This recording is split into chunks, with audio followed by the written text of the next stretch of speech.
thank you for coming to the Martinsville-Henry County Heritage Museum. And I will say, Will Gravelly can really pack a house. So. They came to see the history of the company, that's what it was, not me.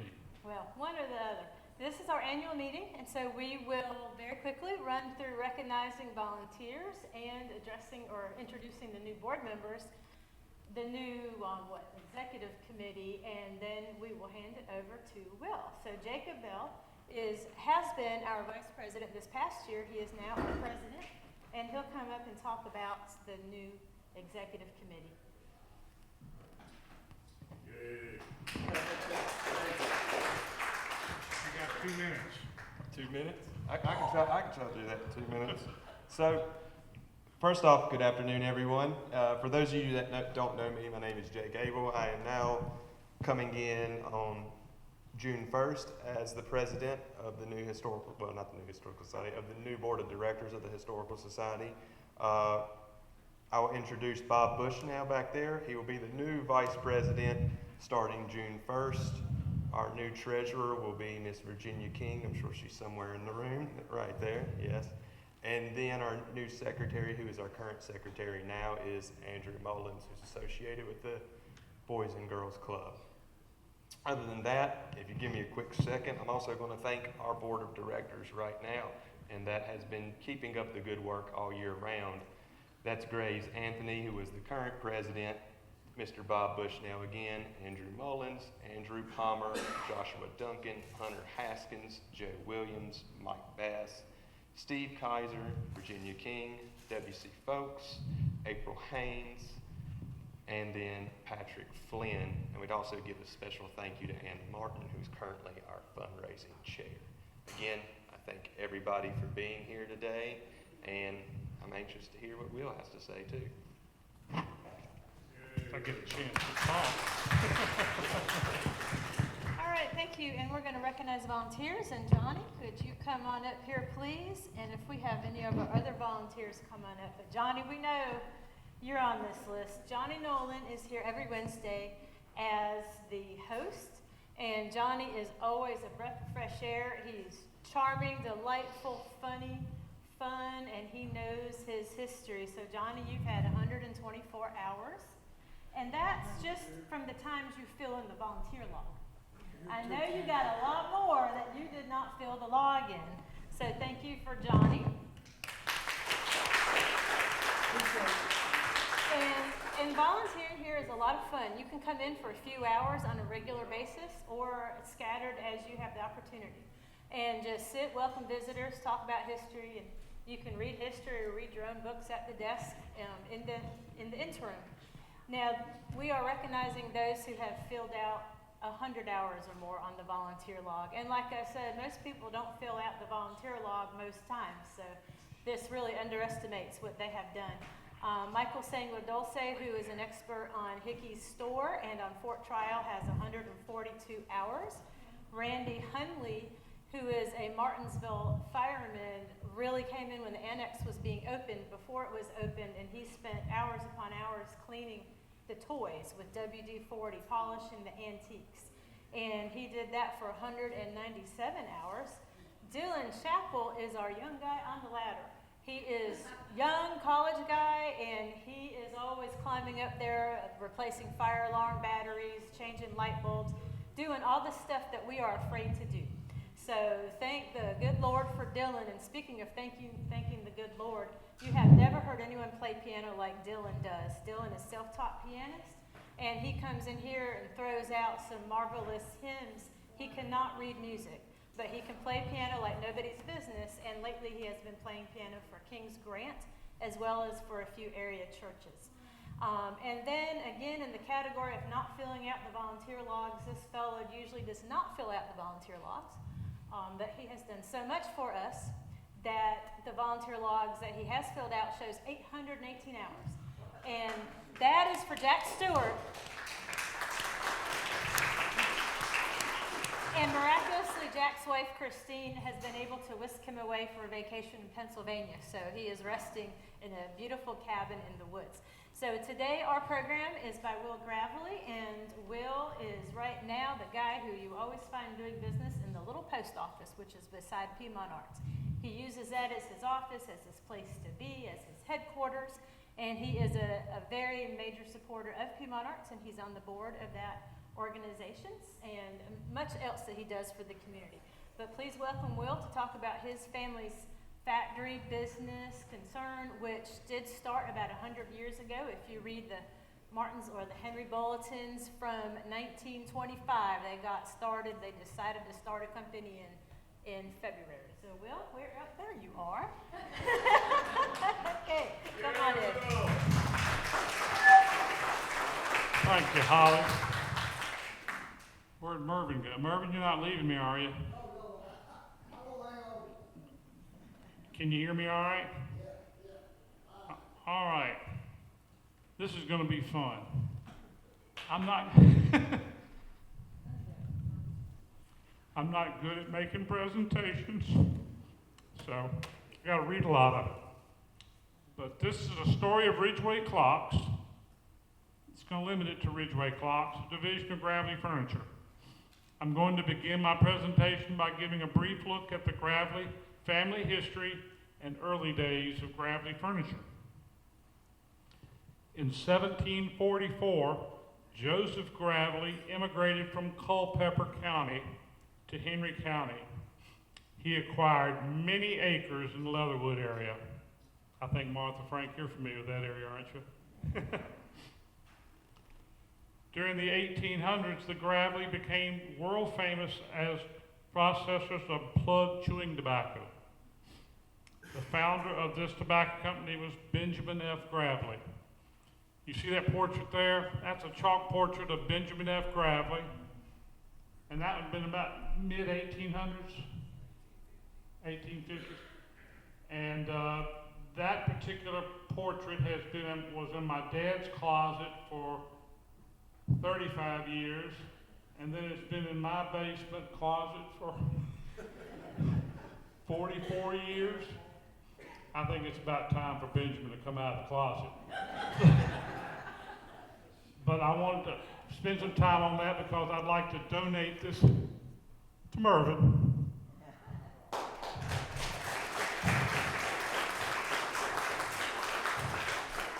Mervyn spent a lot to this area, a lot to our family, and I can't think of a better home. You don't want it, you say?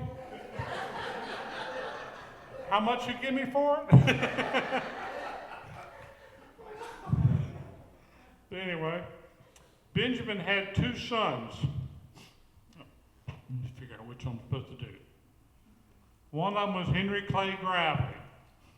And you wouldn't know him because he died before most of you were born, but he used to have a house right at the end of Cleveland Avenue, right on East Church Street, a big old house.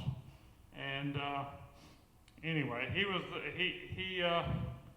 Henry Clay Gravely continued operating Benjamin F. Gravely and Sons Tobacco after his father died. H.C. Gravely had 4 sons. 2 of them were Richard and Benjamin. That's Richard Pleasant. He was my grandfather. And that was his brother Benjamin. They continued to help their father in the tobacco industry in Leatherwood. In 1906, Benjamin F. Gravely and Sons sold out to American Tobacco Company and moved from Leatherwood to Martinsville. The end was in sight for independent tobacco processors. In 1907, R.P. Gravely and Benjamin F. Gravely formed a partnership and opened a modest shop building the foot. I hate wearing glasses, but I got to.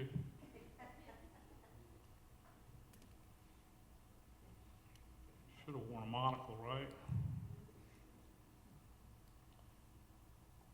How's that?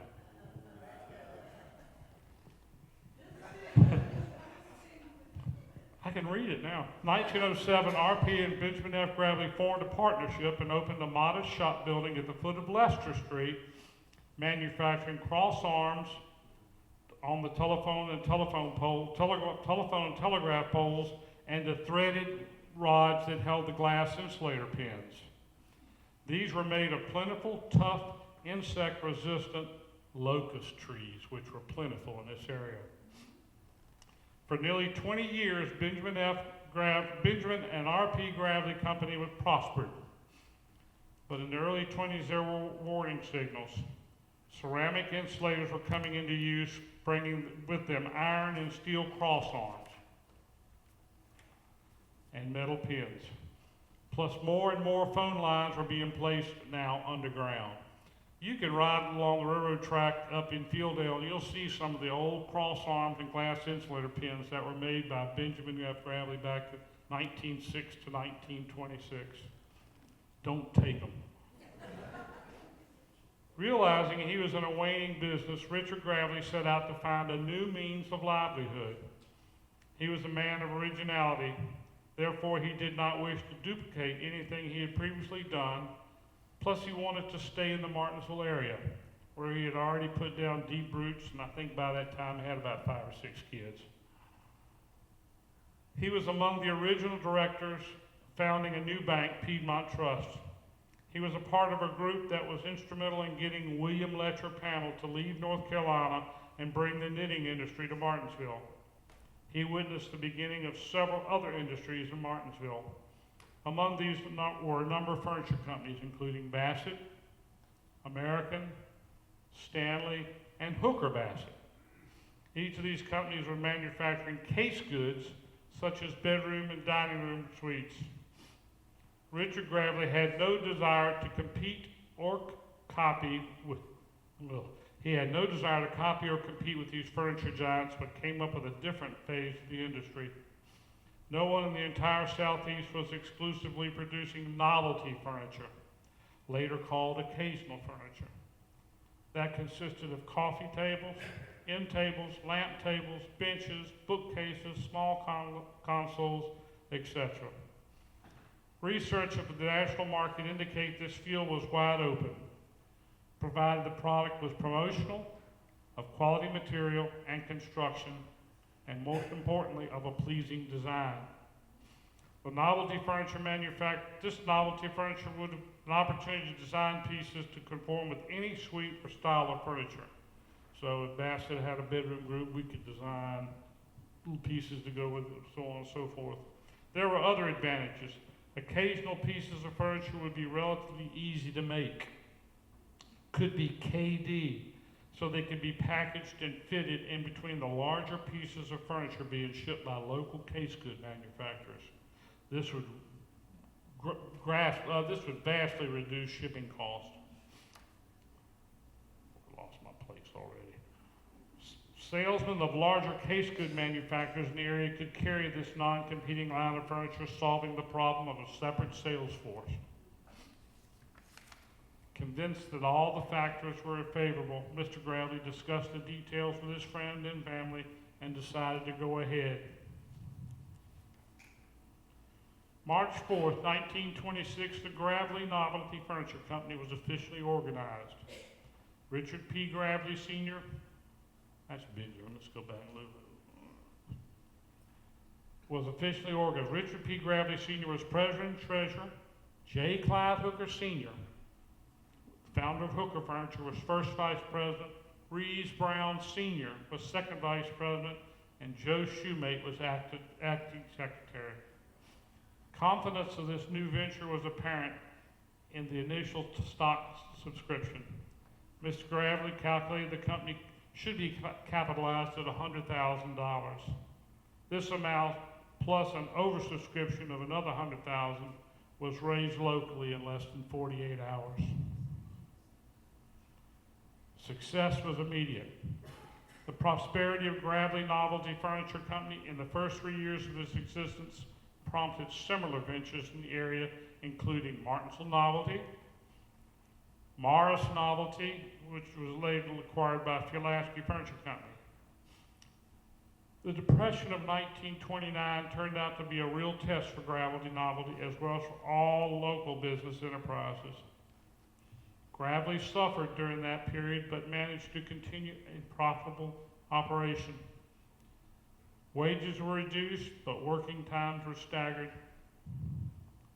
so that the employees managed at least a few days' work during these real tough times. During 1933, conditions got better and Gravely Novelty Company began to recoup rapidly.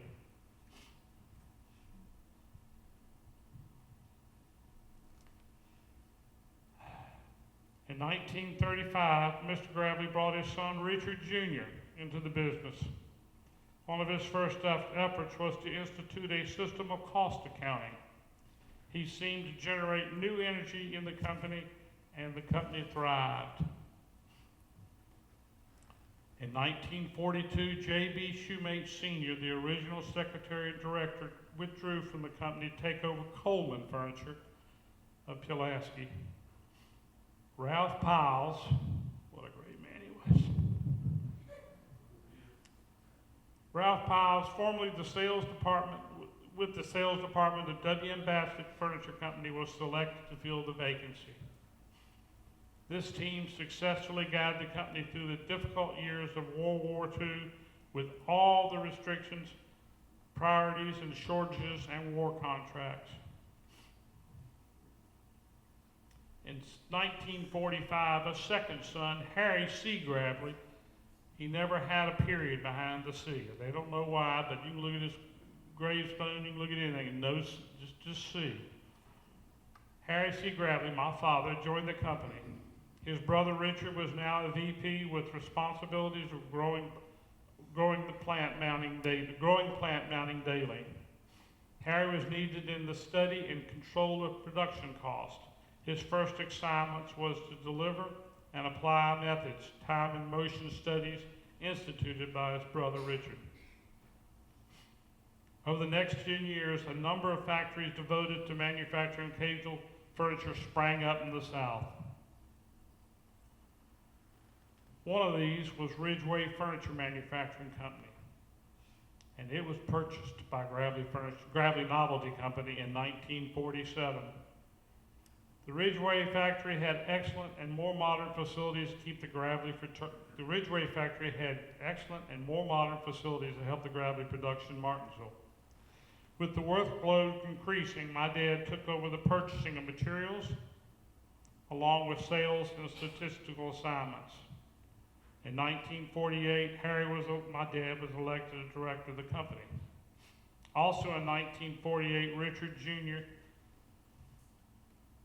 organized the Henry County Plywood Company, a business totally separated from the Furniture Corporation, but he supplied us with a lot of veneers. At this time, Richard Jr. recognized another golden opportunity for Gravely. The big boom in TVs, we're talking about late 40s, early 50s, was on, and the manufacturers needed fast mass production of tables and bases to place their TV sets.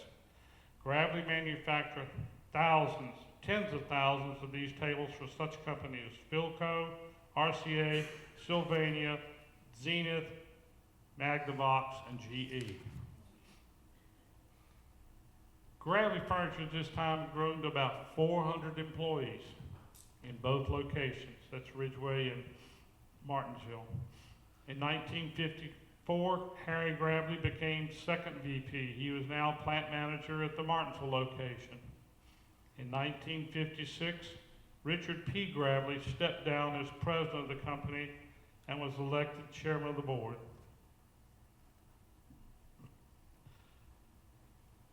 This is a picture of his retirement party. He was given a shortwave radio that he loved and a gold watch. Richard P. Gravely Jr. had succeeded his father in the presidency of the company in 1956, and Harry Gravely continued as VP. Also in 1956, the company changed from Gravely Novelty Furniture Company to Gravely Furniture Company Incorporated. In 1957, Gravely acquired the Withfield Chair Company in Withfield, Virginia, and the Worth Furniture Company of Asheboro, North Carolina. By the late 50s, the Gravely Martinsville facilities were becoming obsolete for the manufacture of furniture items in public demand. The operations of two plants were determined to be too costly and inefficient. By this time, many large case good manufacturers had also entered into the novelty furniture business. They knew a good thing when they saw it. Small occasional furniture factories were closing by the dozen. In the fall of 1960, Richard Gravely recommended that the Martinsville plant be closed and all manufacturer operations be moved to Ridgeway Furniture Company, or the Ridgeway facility. Later, it was decided to terminate operations at the Withfield plant. Limited work was started up again in the Martinsville plant. The workforce had gradually reduced to 120 in Ridgeway and 90 in Martinsville. A decision was then made to take the best 120 employees and move them all to Ridgeway. That's about when you joined, wasn't it, Sam? That was about when you joined, right? 1957, is that right? In December 1960, after 35 years of uninterrupted, the Martinsville plant closed for good. It's going to be lofts now. I think that's what they're going to be doing. They're going to make apartments down there. This was a real low point. Gravely resourcefulness was again had to be demonstrated. Now for all you've been patiently waiting for. This was the introduction of a new product line. Finely crafted floor clocks. This is going to be hard to follow, but you need to hear it. Story goes that in February 1959, our own Dan Green of Globin's department store called Richard Gravely Jr. to follow up on a conversation he had had with Harry Gravely, my father, suggesting we go into manufacturing grandfather clocks. Danny said his salesman, or a jobber for novelties, silverware, and miscellaneous housewares, had approached him, said he had an inventory of clock movements and was looking for a source of wooden clock cases. Upon Harry's request, Richard pursued the matter further. Danny Green provided Richard with the name of Friedman, plus a little background information. He called Friedman in New York City and discussed his requirements. Not being very communicative, Friedman was asked to visit Ridgeway and bring drawings, sample movements, and other details. In April 1959, he met with Richard and Harry in Ridgeway. This is April 1959. Friedman said he was an importer of clock movements and could supply them with whatever quantity needed. A sample movement and case was shipped to Ridgeway. The case was re-engineered and redesigned. Samples were designed and manufactured and priced out with the cost of a movement and dial Friedman had given the company. More movements were being shipped, so 24 more cases were completed in July of 1959. I don't know what this next slide is, but we won't go there yet. But after the completion of the cases, the cases were designed mostly by my uncle Richard, but he worked with a designer down in North Carolina called Dudley Moore. And they came up with these designs. But anyway, after the completion of the cases, Harry tried for over 4 months to get the promised movements and dials from Friedman. It turns out there was no inventory, and Friedman could not get any cooperation from the producer in Germany.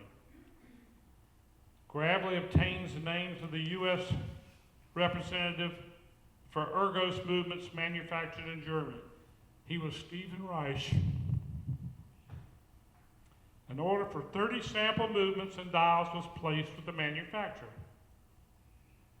3 more months went by, and still no dials or movements. Freeman said all things had been worked out with Stephen Rice, and the samples were on the way. No samples ever arrived or were ordered. February 1960, Richard Gravely goes to Germany to meet with Ergos to see if they were able to supply the movements and dials. All details were worked out, samples arrived, the sample clocks were completed, movements and dials were installed, photographed, and offered for sale in June 1960 at the New York Furniture Market. Orders for several hundred clocks was placed with the top department store, which was Macy's, and jewelry stores across the country. Shipments began late August. August 1960. In December, at the very same time the Martinsville plant was being closed to operation, the clock line was offered to company sales force. Priced at under $200, the clocks became very popular overnight. September 1, 1961, Richard Gravely Jr. resigns as president of Gravely Furniture to devote full-time to Henry County Plywood Company, but remained a director on the board, Gravely board. Harry Gravely was elected president the same day. Recognized the importance of the clock line, he concentrated his efforts on clocks, and in 1961, Ridgeway Furniture Division already become the largest producer of clocks in the United States, and likely the world at that time. So it didn't take but a year. Clocks were very profitable also. We made profit on the cases, we made profit on the dials, we made profit on the movements. The entry into the field meant a difference between Gravely Furniture's growth and success or disappearing from the scene through failure, sale, or merger. In 1962, Richard P. Gravely dies at the age of 77. Orders for clocks and furniture continued to grow. It would now be necessary to plan either for an expansion at Ridgeway or a major overhaul at the closed Martinsville facilities. The problem was resolved in 1964, now I found it, with the sale of the Martinsville plant to Virginia Furniture Company. Right, let's see what's next one.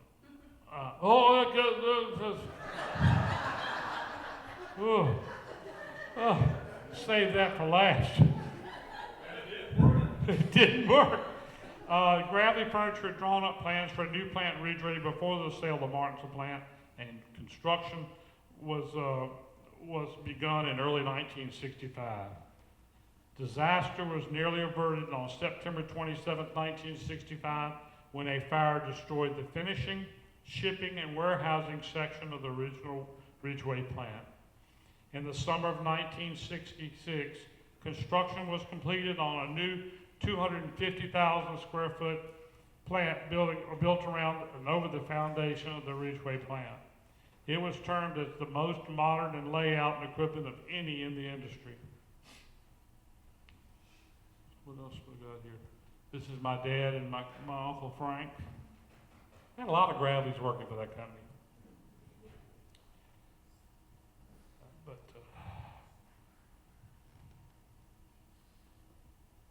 this was the picture of the new plant that was being construction. The office was up on the hill. The old plant, I can't do it. The office was up on the hill, came down the plant, and the old plant was still back in the back.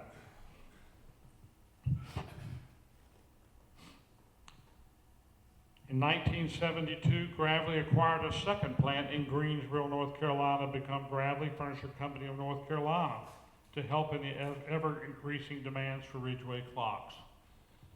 That was a short-lived situation because of the union, is that correct? Lots of credit to the plant managers at that time. Yeah, but anyway, we had a situation where a union got up and they figured that'd be the way to get in touch with, get the union, and Gravely would be to set up a union at the plant in North Carolina. And they went on and on and on, and finally came to my dad and said, well, you know, it ain't gonna happen. And I think Lee Houston, who was our plant manager, was sent down to North Carolina, and he was instructed to pay the Christmas bonuses and checks and go through all sorts of positive hoopla. And the final thing he says, and effective next week, we will be shut down for good. The union tried to come back, but they had waited 3 days longer than they should have to have filed some kind of paperwork anyway. It was avoided. That was a nightmare. I remember going through that. Turns out that they had people watching they had people watching my brother. They had people watching me. They had people watching my dad. Every move. They were looking for something they could pin on us. Whew. It was hard. Now in 1972 or 73,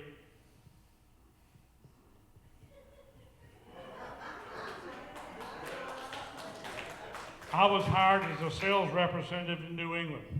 I lived in New Hampshire, a little town called Derry, New Hampshire, which was south of Manchester, New Hampshire, and traveled Maine, Vermont, New Hampshire, and eastern Massachusetts.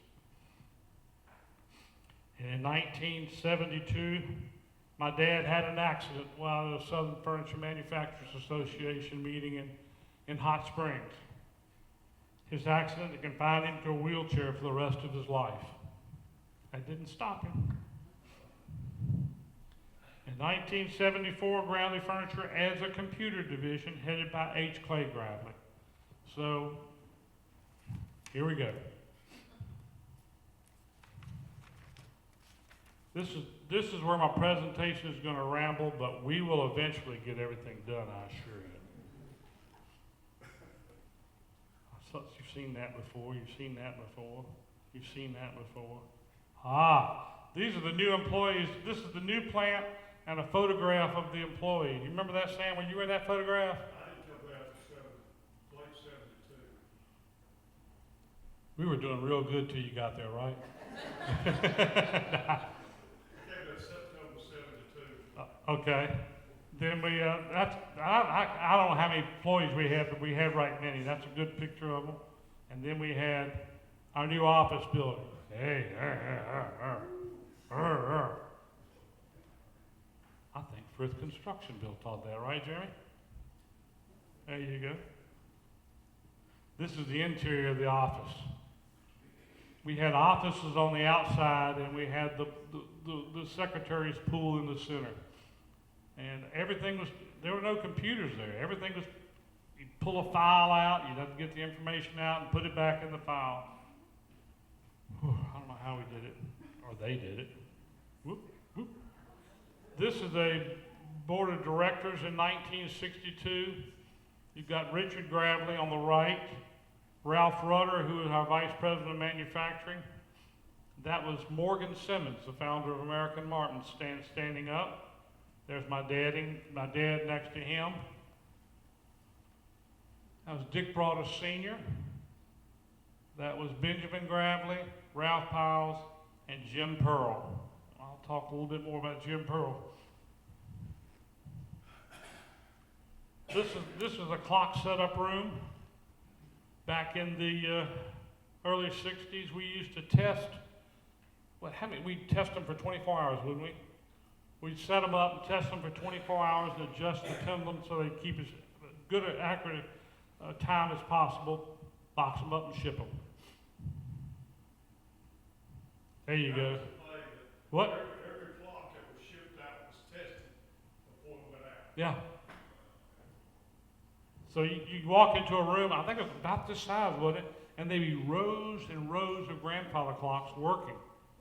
You think the one clock ticks, makes a lot of noise. You should have heard that room. You should have heard that room. Which clock is that, Will? I think that's the 220. 220 Lincoln, yeah. Cherry finish. You're not going to pull the wool over my eyes. But it was amazing how much work we had to do to each movement, and I'll tell you a quick story. Gail didn't even know about this until it showed up, but I was on Marketplace and I saw this clock, and she wanted $75 for it. I said, I'll give her a call. So I said, see, you got a clock for $75. She said, yeah. She said, I'd like it. Can I come and see it? She said, well, it's not really for sale yet. It's going to be at an auction tomorrow. You can come tomorrow. And I said, no. Can I come tonight? I'm not going to be there. My husband will be there. I said, that's fine. I'll bring some money. I'd like to see the clock. And I went down and walked in, and there it was. It was gorgeous. It was a 122 Lady Norfolk. It was one of the first 500 clocks we ever made. And I felt real bad. I talked her down to $65. But I brought it back, and and oiled it and cleaned it, and it's sitting in my dining room, and I wouldn't give $1 million. It wouldn't take $1 million for it. But anyway, where was I? I lost it. Huh? How long ago was that? That you bought this? I bought it, about a year ago, year and a half ago?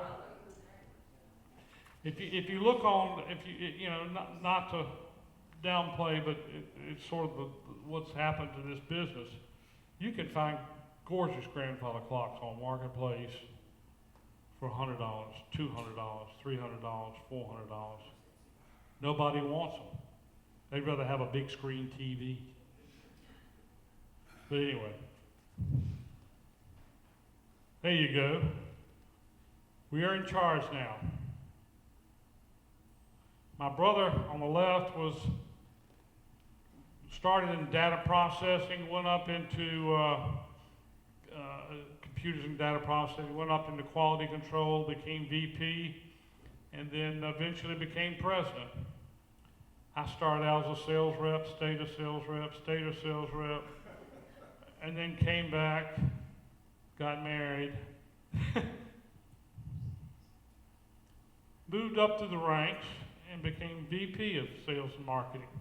And my dad was the president for many years, and he retired and became the chairman.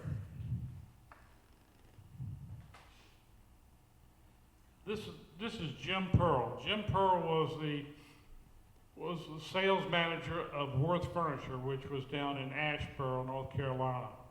He was a genius. When we bought Worth, he was something that came along to Gravely Furniture, and we're glad we did.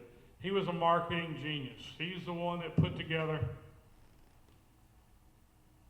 why people should want grandfather clocks. We don't want you to sell them in jewelry stores because you don't sell many. We want them to be in furniture stores. Therefore, we got to come up with furniture designs and blah, blah, blah, blah, blah, blah.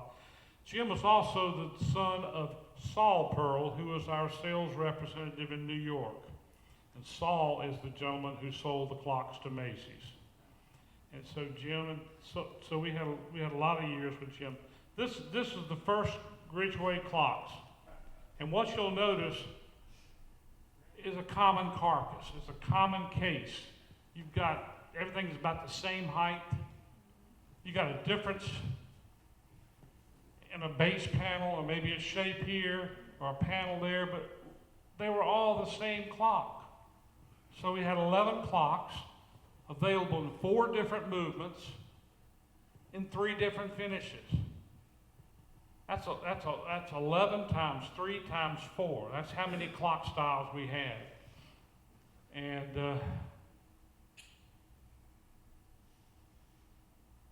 those were good old days. And then we ventured out into other sort of styles. We got into granddaughter clocks, curio clocks, contemporary clocks with painted finishes. We just it just took off. This is where I'm gonna really jumble around, but that's all right. You'll live with me. The finest clocks we ever made were probably the last clocks we ever made. My brother was very instrumental in designing clocks and working with clocks. My job was to market them and sell them. This was our most successful grandfather clock in that it sold out before it went on sale. We made 1,000 of them, and we allocated them to the sales rep. And they were introduced to the market, and your mother Crystal gave a presentation that's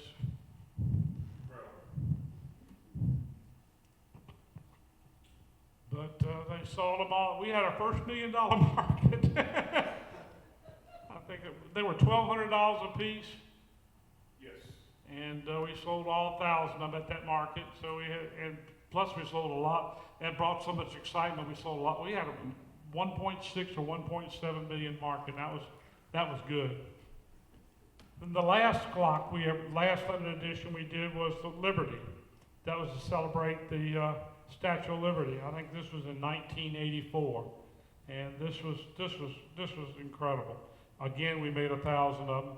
We didn't sell them all in one day, but we did sell them. And then we also had other limited editions between 1976 and 1984. We had a George Washington. We had the Constitution. And our most famous, as far as I'm concerned, was the Yorktown. We had a Yorktown limited edition. Little side story on that was, I don't know how many people have ever used to eat at Nick's Seafood in Norfolk. That was, huh? Well, Yorktown, excuse me, Yorktown. Got the damn neighbor correcting me.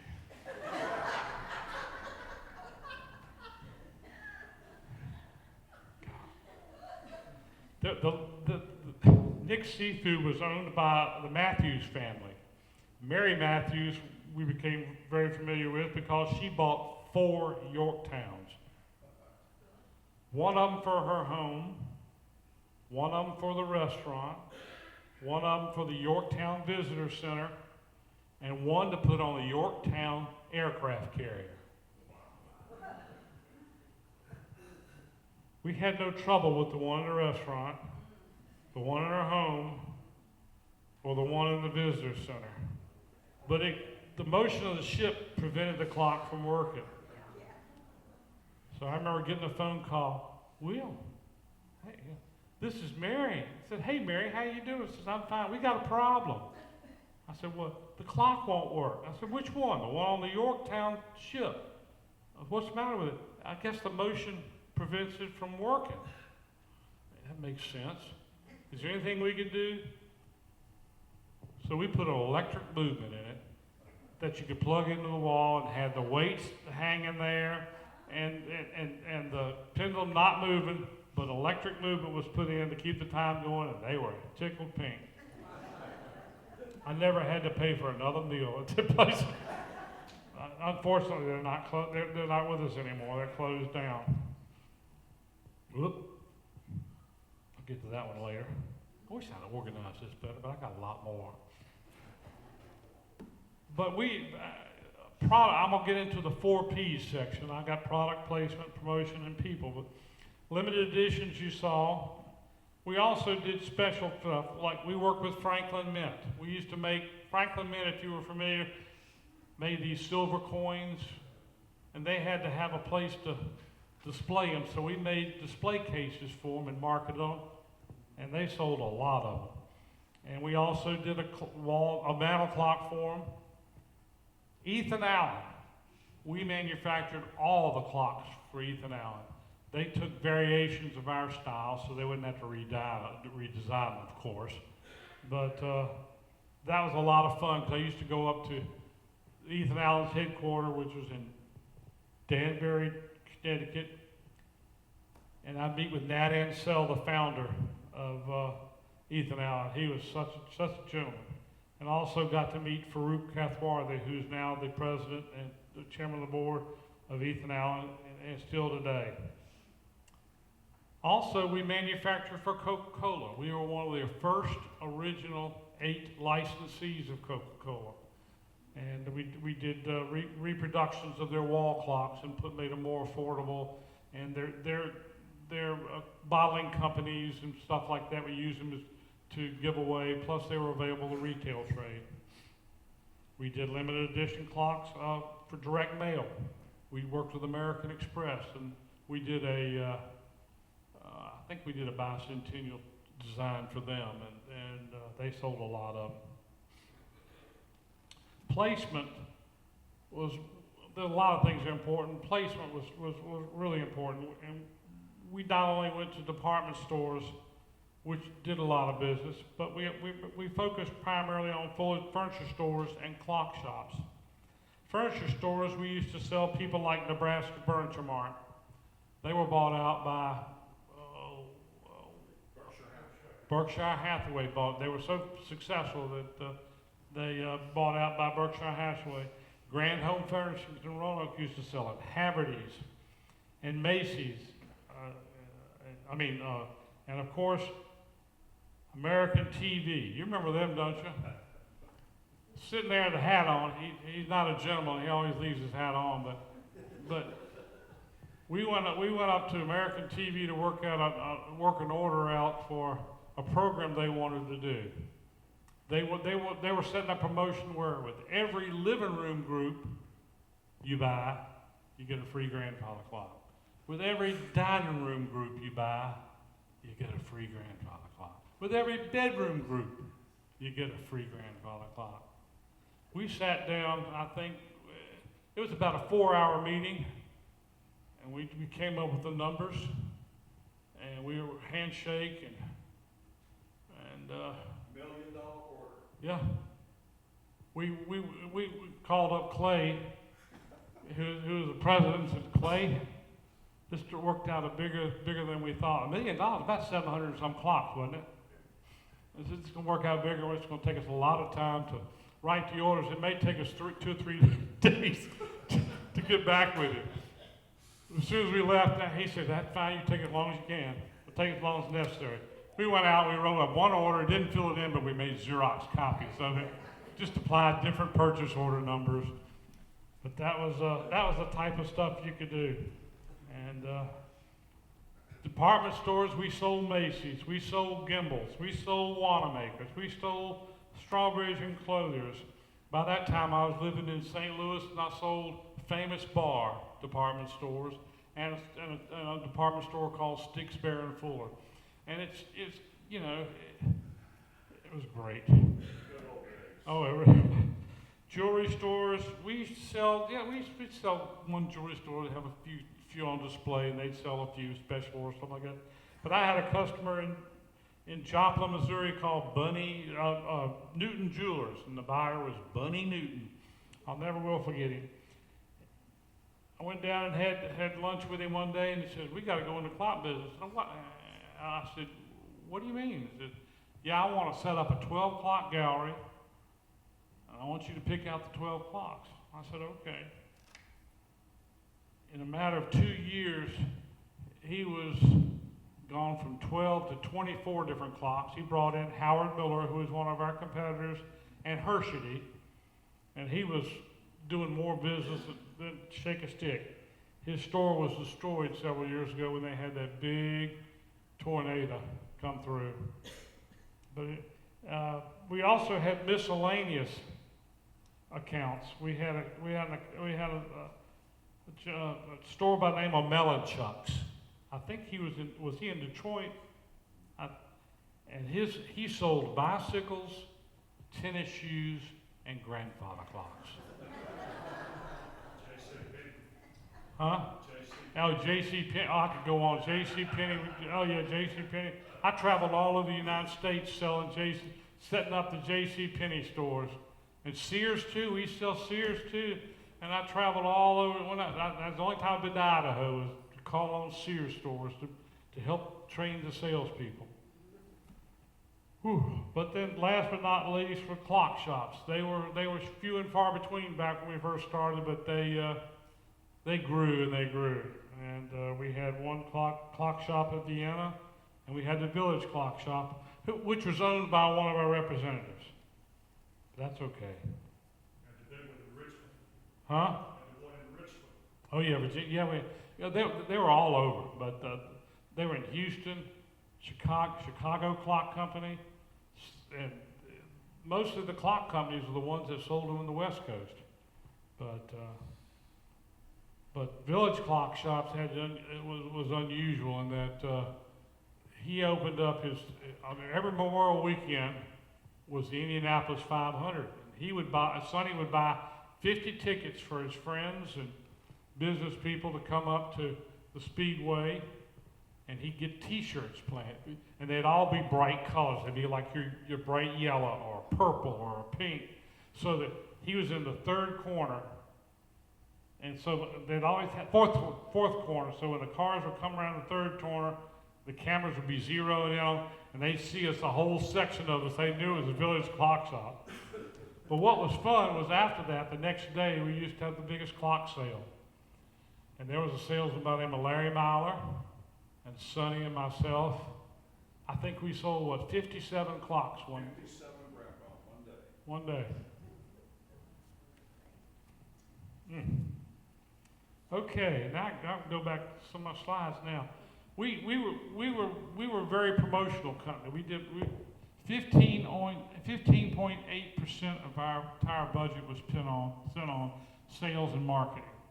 We advertised all the time, and when business got bad, we advertised even more. This is a particular drawing for the winner of a granddaughter clock. That's my younger sister Kelly. I think she was about 10 years old, and I forget what the occasion was, but she was drawing the winner of the granddaughter clock. So I had my dad, my granddad, and my sister there. Get back to Jim Pearl. He set up a marketing program whereby we advertised, we set up a booth in the New York World's Fair in 1965. We had on display 11 grandfather clocks. This actual photograph was taken from the showroom. We had various styles, various finishes, various movements. In the lower left-hand corner is a picture of the exhibit hall that we displayed in. It was very successful. What year? 1965. This is the World's Fair hang tag that we had, and each clock that was sent that next year was considered a World's Fair collection, which was selected mostly from the early styles we had, but very successful marketing. I remember going to New York, and I stayed in the Continental Hotel, which is no longer a hotel up there, and we eating in a restaurant, and Mother says, "You gotta go up the back of the steps." I said, "Why?" She said, "You see these railings, they got cameos in them, and they're gonna be closing this hotel down. See if you can get any cameos out." But I remember, I got a knife and tried to get them out. They wouldn't come out. But I remember it cost me 15 cents to get from New York to the World's Fair. We got into advertising. We had a great ad agency. An ad agency called Long, Haynes & Carr out of Winston-Salem. And we worked with a true gentleman, Austin Carr. Got nothing but fond memories of him. But he had a way of, selecting the magazines we went in and selecting the ads and whatever. These were ads that were very small. They were 1 1/4 by 1 column that went into the Smithsonian magazine, went into National Geographic, went into a lot of other magazines along that line. And you can read maybe, send 25 cents today for a complete I didn't do that, did I? Send 25 cents today for a complete catalog, the story of clocks, other literature, Wright Ridgeway Division of Gravity Furniture Company. We made a fortune. They started pouring in. We poured in so much we put another ad out. They kept coming in. This is Will Gravity's success here. In 1974, I had moved back to Martinsville to help my father in his rehabilitation. I moved from England back to Martinsville and was living with Mom and Dad, and he said, and then Austin Carr, he said, we're going to do an ad up in New York. We want Will to go up there and help him. I said, I'd be glad to. If you hadn't heard of Harold Krieger advertising, you need to look it up. He was the best advertising photography ever. He did Mercedes. He did everything. And we worked with him. We tied up his studio for 3 days. And I had to set up all the clocks. I had to go out with him and pick up all the accessories they needed. And riding around Manhattan in a cab and picked up stuff and came back and set the clocks up for a shoot and get them right, and photographed. We also did another setting. So you can see the different styles, different finishes, different colors, different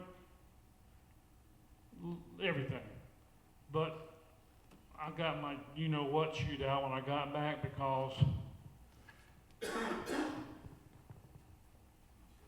I didn't put the finial on the clock, and they had to draw it in. The finial. The Oriental clock, they had to draw the finial in. And he said that cost about $3,000 to draw that in. Santiba. Huh? The Santiba. That's right. You know your clocks, don't you? But Longhames and Carr sent me up there to do that, and we did that, and it was, by the time I arrived, they were loading a Mercedes. It was a 2-door coupe into a truck. The shoot was over. And by the time our shoot was over, I hate to say it, they were starting to do a bra ad. I had to stay an extra day. But I got to stay in the studio apartment, 235 East 32nd Street, which was the place where he passed away. He had a lot of other retail, a lot of other properties in New York that are worth a fortune, but that's where he lived, was at 235 East 32nd Street. Look up Harold Krieger, you'll be amazed what he did. And it started with Ridgeway almost. Here's another national ad that was worked up by Longhames and Carr. This is where we started to expand more into different larger sizes. And good assortment here. And you can see that we went from a 25-cent brochure to a free brochure. Ooh, we had them. God, we had Bassett Printing running crazy to print those for us. Wow. More ads. How to say Christmas to someone every hour on the hour. 365 days a year. Then we had a Ridgeway reflect. I forget where that was taken. A Ridgeway reflector taste. It doesn't dictate it. It had clever ads. Just we even went through some funny ones. Every family should have a Ridgeway grandfather. And we also had special times where we had an annual sale every summer, and the dealers were given 10% off if they bought 12 clocks. And then we give them a little advertising allowance, and they do it. We also, Christmas presents from Christmas past. We had a wall of mail program, but our most of our money was made with clocks. And a free brochure, again, it was free, not a quarter, it was free. And this is a trade ad we ran. And we featured the Ridgeway clocks are homemade. Ridgeway, Virginia is the home of some of the most talented craftsmen in the world. The home of Ridgeway clocks. That was the Ridgeway train station, and that is Ken Klopp. That's Ken Klopp's wife waving. But anyway, then unfortunately that train station burned down.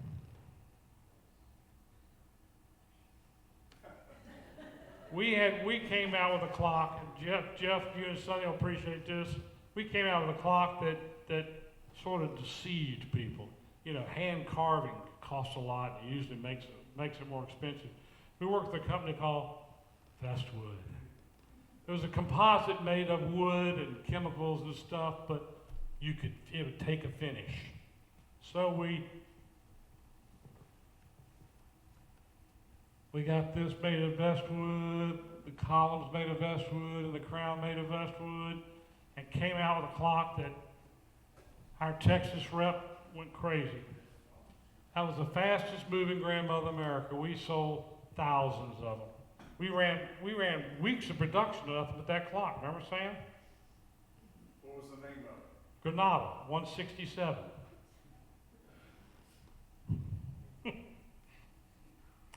But, Good old days. oh, it really was. But to get our clocks out there, we had to do things that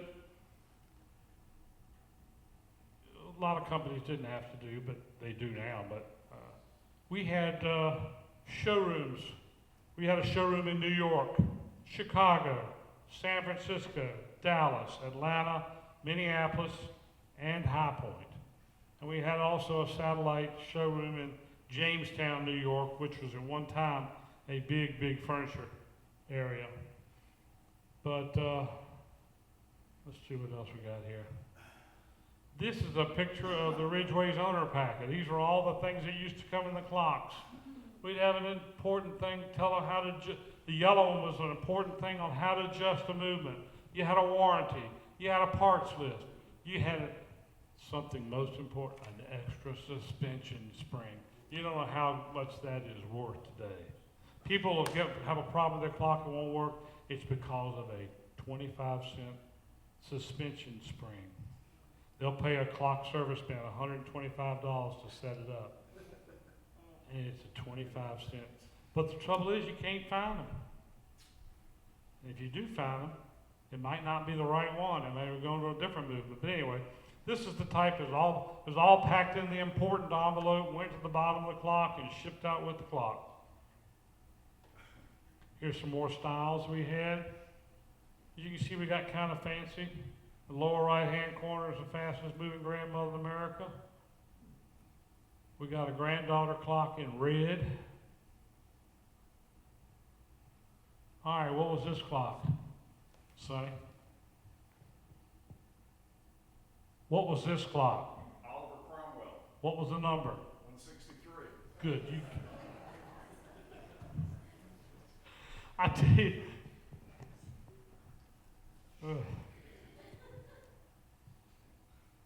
One of our proudest achievements was to make grandfather clocks the most desired trophy in NASCAR.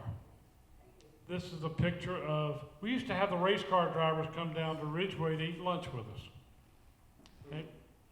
Huh? Who was it? What? Who came and ate lunch?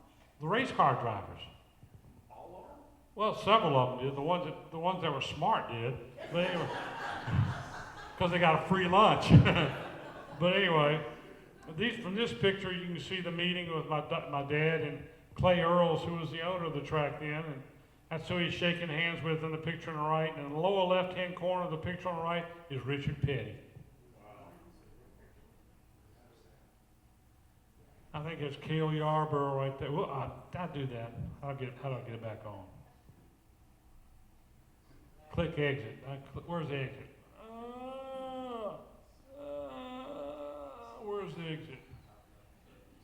It doesn't make any difference. I don't need it anymore. Huh? No, I don't have pictures of the rest of the thing. But you got to see the picture of Clay Earls and my dad shaking hands, and it was that's been a lasting.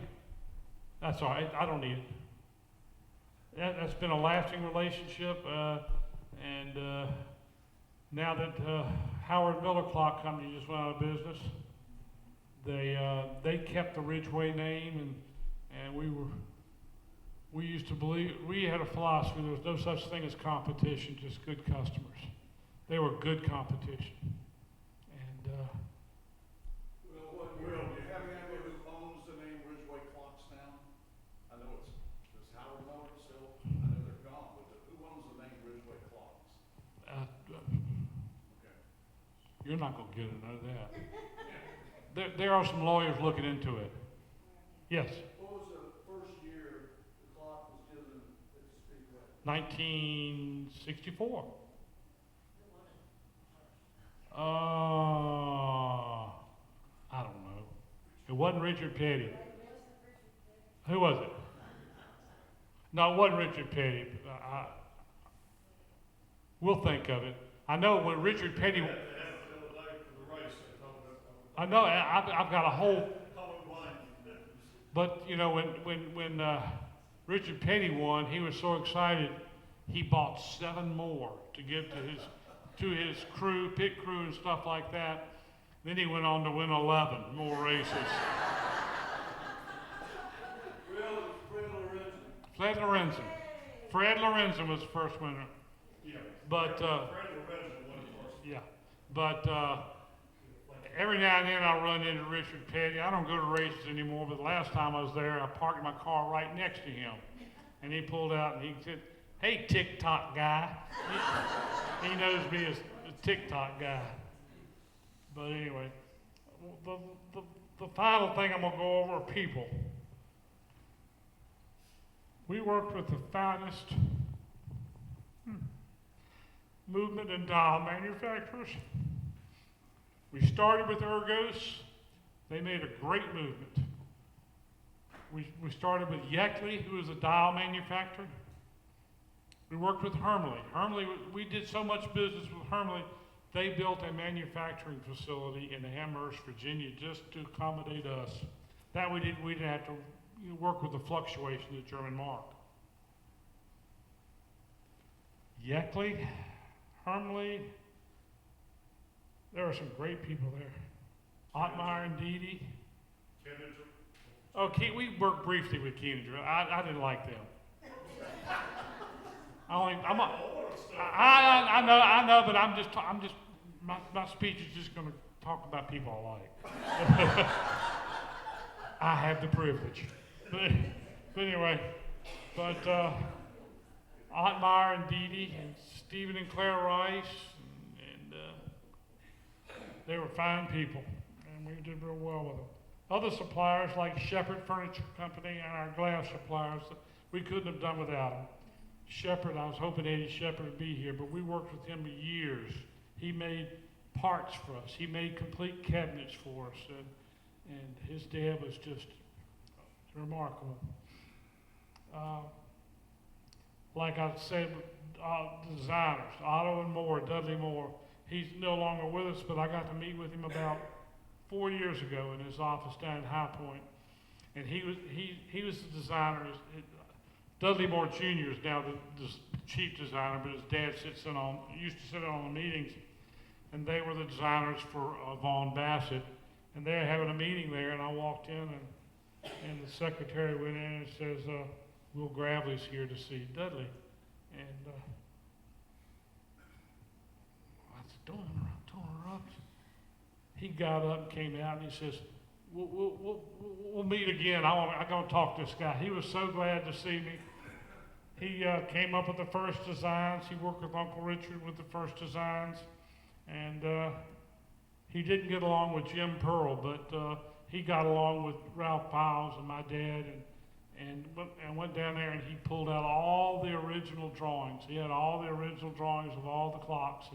And I brought them home to look through them to see which ones I wanted. And what was I going to do with them? Wallpaper the house with it? I got more. Oh, you do? Okay, good. No, thank you. But Norman Heckler was the designer we went to after Dudley Moore, or Moore and Giles, and he came to us by way of Worth Furniture. He designed furniture and stuff like that, and he went on to design furniture for Ridgeway and clocks, and he was one heck of a designer. He knew the market. He knew everything, and he's missed in the design business. We also worked with a designer out of Hickory, North Carolina called Dave Zaccaroli. He had a new look, and he was very successful. And I didn't get the chance to work with him long, but I also worked with a designer called Leonard Eisen. And he's still living, but he doesn't know where he is, and bless his heart. And then through him, 50 years ago, I got to meet a designer, Jeff Blasey. Jeff, 50 years ago is when I first met Jeff, maybe longer, I don't know. But Jeff still lives in Hurt, Virginia. If you're familiar with Hurt, the old 29 used to go across the bridge. There was an old mill there. The mill is where he lives. That's his place. And he still designs furniture today. I don't think very good because you don't sell much, do you? No. But we always had great designers. Get to the salespeople. Saul Pearl, I mentioned. Bill Ashton was our California rep. He was prim and proper, had hair like you, no hair. Sid Winter was our representative in Los Angeles. Ted Weinberg, he was up in Minneapolis. And Ted Weinberg was a classmate of Bob Dylan. And Bob Dylan dropped out of school and his fraternity and went on to, am I going over my time? Sorry, I gotta go. No. Ted Weinberg's fraternity brother was Bob Dylan. And Bob Dylan came and announced to his brothers, he's gonna go on the road. Can any of you give me any money? So Ted Weinberg gave him $25, and I think Bob Dylan still remembers him.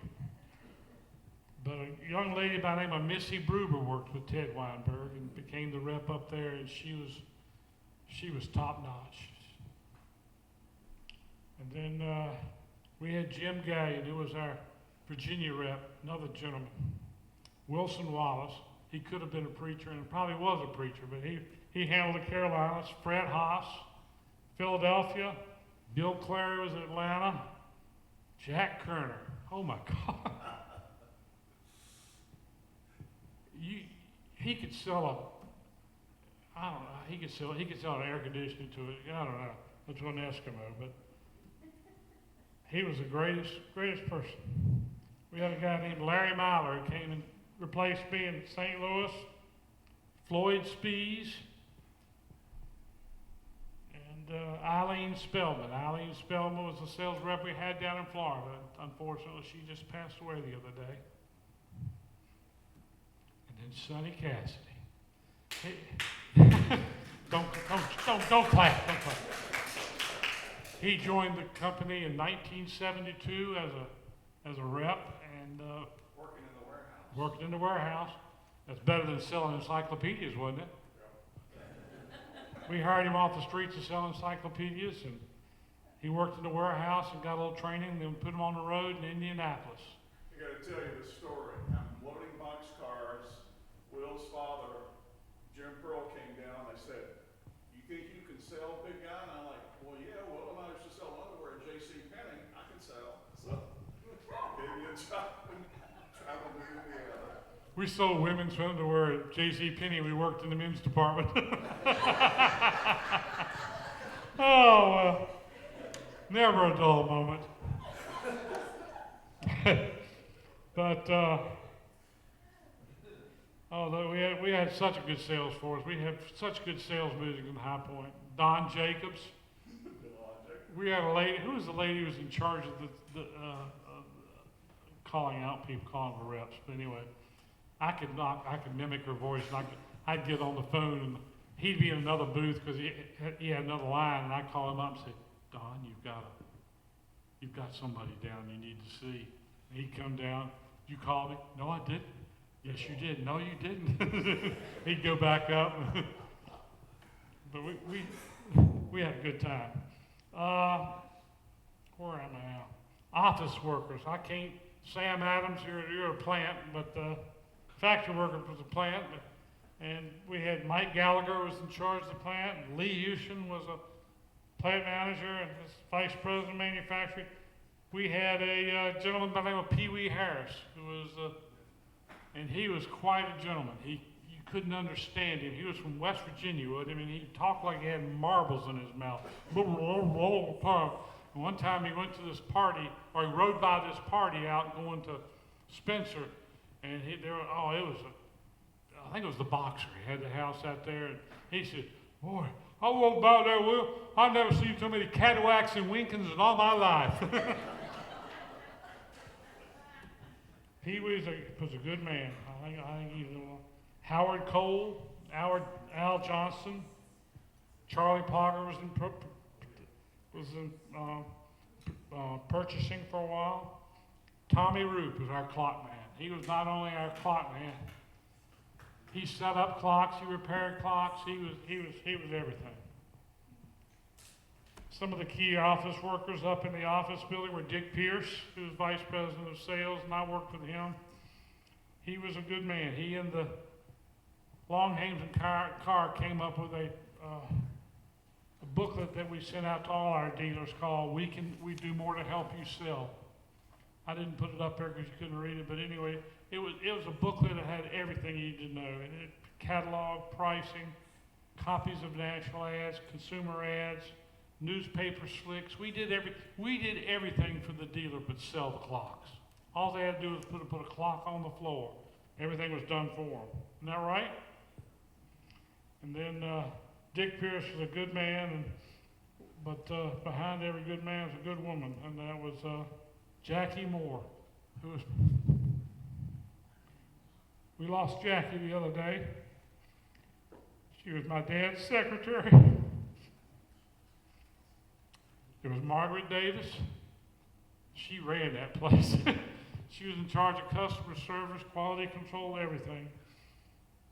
Linda Hamby worked at the front desk of the office. Betty Starr was my secretary. Wanda Barrow was customer service. Curtis Ingham was our treasurer for many, many years. And I contend he had the hardest job because he had to put up not only with dealers that had bad credit, but he had to put up with salesmen that wanted the commission. Harold Martin was quite a traffic man. We lost our traffic managers tragically to a heart attack years before him. And Harold came on and he did a wonderful job. He left Ridgeway and went to work for Food Line down in Salisbury and got them in order, and he retired a multimillionaire. He set up their logistics and transportation system. And Well, would you ask how many in the audience work there? I haven't gotten to that yet. Come on, I'll get there. Wendy Isley was there. She was a relative. She was Curtis Ingram's secretary. Dave Gleesman and Noel Ward worked for us. Those are just a few. Huh? Yeah. I'd like to know, like Virginia said, how many people here were employees of Ridgeway Clocks? Would you please stand? If you can stand. Well, we got two here.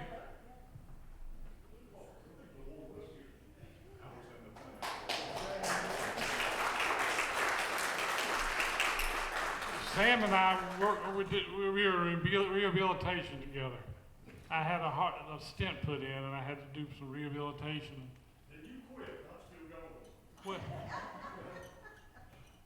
Yeah, you have those girls over there, aren't you? But anyway, that about wraps up what I've got, except it sounds like I was working forever, but I don't think so. I was at Ridgeway for 14 years, and worked for the greatest man in the world. Tell them about the clock that's in the museum. Oh yeah, I donated the clock to the museum, and this was unusual because it was the original sample, and it was the one that was used originally to give to the race of champion, or the winner of the race. The difference between that clock downstairs and what it was today was one different detail. It had a different finial on downstairs. And the designer came in and said, that's not right. So if you have a choice of working with a designer or not working with a designer, work with a designer. Because a 16th of an inch will make all the difference in the world. Are there any questions? I'll try to recognize who's asking and answer them. All right, Sam. His dad had a meeting. And we walked in, he was doing push-ups on that wheelchair. We knew it was going to be a bad meeting. He had a board that used to slide from his wheelchair to his car. I've still got it hanging in my kitchen. Anybody else? I'm sure. Rebecca, I'm sure you got a question. Well, they were truly the good old days. The good old days. We thank Jim Frith and his dad, Frith Construction, and Jay Frith, they built most of our expansions and yes, Jim? My father and your father were best friends. And when they go to, you read backward again, they went to the legendary gin rummy games on the weekend. My dad always picked up his dad, took it. Through construction, built the ramp into their home where Will grew up. And Jim now lives in that house. I bought their old house. And who did I call? Will over and his family members to come tell me stories and show me the pet cemeteries and the secret closets. And then he gratefully volunteered blueprints of the home for the original one. Yeah. So we go back a long way. Yeah, I remember they used to go out to Boxwood Hunt Club to play gin rummy. And funny story, one time my dad was driving home and he was coming up Beech Nut Lane. I don't know if you know where it is. And he got pulled over by a policeman. And he said, "What the hell?" And the policeman came up and says, "Can I see your driver's license and registration?" And Dad knew the policeman in the car, but he didn't know this other guy. This is a rookie. And he says, "What are you doing? What's going on?" "Harry, just cooperate, just cooperate." "Can I see your license and registration?" "Here, hold my drink." Anyway, I've got the very first Yorktown ever produced. How many of them were produced overall? 1,000. We made it easy. We made 1,000 of the expensive ones. Thank y'all so much. Good job, Will.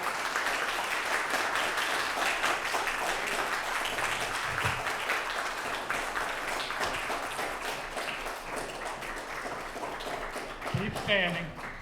Hey, Will, I used to ride in that wheelchair when I was a little boy. That's right. All right, well, thank you all for coming. Now, we're not done with Gravelies. If you would like more on the Gravelies, we have in this room the history of setting style. We have some pieces, one piece of furniture donated by Will Gravely. It was his grandmother's. We have items on loan that are from the Gravely family.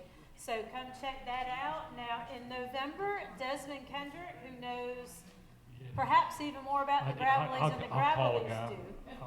I'll call Desmond will somebody. give a program on the Gravelies and the tobacco plantation.